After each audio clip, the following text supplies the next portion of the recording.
ಓಂ ಶಾಂತಿ. ವಾಣಿ date 13/10/2025. ಪ್ರಾತಃ ಮುರಳಿ. ಓಂ ಶಾಂತಿ. ಬಾಪ್ ದಾದಾ ಮಧುಬನ. ಮಧುರ ಮಕ್ಕಳೇ, ನೀವು ದೇವತೆಗಳಾಗಬೇಕಾಗಿದೆ. ಆದ್ದರಿಂದ ಮಾಯೆಯ ಅವಗುಣಗಳ ತ್ಯಾಗ ಮಾಡಿ ಕೋಪಿಸಿಕೊಳ್ಳುವುದು, ಹೊಡೆಯುವುದು, ತೊಂದರೆ ಕೊಡುವುದು, ಕೆಟ್ಟ ಕೆಲಸ ಮಾಡುವುದು, ಕಳ್ಳತನ ಮಾಡುವುದು ಇದೆಲ್ಲವೂ ಮಹಾಪಾಪವಾಗಿದೆ. ಪ್ರಶ್ನೆ: ಈ ಜ್ಞಾನದಲ್ಲಿ ಯಾವ ಮಕ್ಕಳು ತೀಕ್ಷ್ಣವಾಗಿ ಮುಂದೆ ಹೋಗುತ್ತಾರೆ? ನಷ್ಟವು ಯಾರಿಗೆ ಆಗುತ್ತದೆ? ಉತ್ತರ: ಯಾರಿಗೆ ತಮ್ಮ ಲೆಕ್ಕ ಪತ್ರವನ್ನಿಡುವುದು ಬರುತ್ತದೆಯೋ ಅವರು ಈ ಜ್ಞಾನದಲ್ಲಿ ಬಹಳ ತೀಕ್ಷ್ಣವಾಗಿ ಮುಂದೆ ಹೋಗುತ್ತಾರೆ.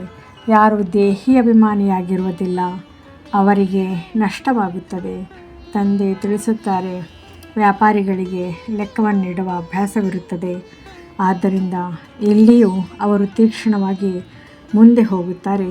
ಗೀತೆ: ಮುಖವನ್ನು ನೋಡಿಕೋ ಪ್ರಾಣಿ. ಧಾರಣೆಗಾಗಿ ಮುಖ್ಯ ಸಾರ: ತನ್ನಲ್ಲಿ ಪರಿಶೀಲನೆ ಮಾಡಿಕೊಂಡು ದೈವಿ ಗುಣಗಳನ್ನು ಧಾರಣೆ ಮಾಡಬೇಕಾಗಿದೆ.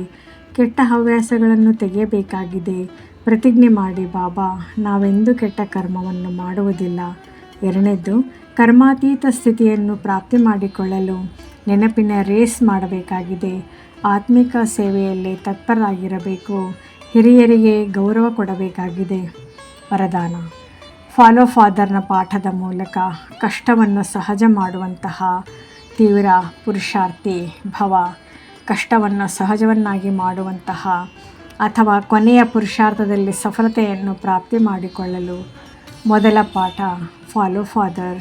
ಈ ಮೊದಲ ಪಾಠವೇ ಕೊನೆಯ ಸ್ಟೇಜನ್ನು ಸಮೀಪ ತರುವಂಥದ್ದಾಗಿದೆ. ಈ ಪಾಠದಿಂದ ಅಭೂಲ್ ತಪ್ಪಿಲ್ಲದ ಏಕರಸ ಮತ್ತು ತೀವ್ರ ಪುರುಷಾರ್ಥಿಗಳಾಗಿ ಬಿಡುವಿರಿ. ಏಕೆಂದರೆ ಯಾವುದೇ ಮಾತಿನಲ್ಲಿ ಕಷ್ಟ ಎಂಬುದು ಯಾವಾಗ ಅನ್ನಿಸುವುದೆಂದರೆ ಯಾವಾಗ ಫಾಲೋ ಮಾಡುವ ಬದಲು ತಮ್ಮ ಬುದ್ಧಿಯನ್ನು ತೋರಿಸುವಿರಿ. ಇದರಲ್ಲಿ ತಮ್ಮದೇ ಸಂಕಲ್ಪದ ಜಾಲದಲ್ಲಿ ಸಿಕ್ಕಿ ಹಾಕಿಕೊಂಡು ಬಿಡುವಿರಿ. ನಂತರ ಸಮಯವೂ ಹಿಡಿಸುತ್ತೆ ಮತ್ತು ಶಕ್ತಿ ಸಹ ಹಿಡಿಸುತ್ತೆ. ಒಂದು ವೇಳೆ ಫಾಲೋ ಮಾಡುತ್ತಾ ಹೋಗಿ ಆಗ ಸಮಯ ಮತ್ತು ಶಕ್ತಿ ಎರಡೂ ಉಳಿತಾಯವಾಗುವುದು, ಜಮಾ ಆಗಿ ಬಿಡುವುದು. ಸ್ಲೋಗನ್: ಸತ್ಯತೆ ಸ್ವಚ್ಛತೆಯನ್ನು ಧಾರಣೆ ಮಾಡಲು ತಮ್ಮ ಸ್ವಭಾವವನ್ನು ಸರಳ ಮಾಡಿಕೊಳ್ಳಿ. ಅವ್ಯಕ್ತ ಸೂಚನೆ: ಸ್ವಯಂನ ಮತ್ತು ಸರ್ವರ ಪ್ರತಿ ಮನಸಾ ಮೂಲಕ ಯೋಗದ ಶಕ್ತಿಗಳ ಪ್ರಯೋಗ ಮಾಡಿ.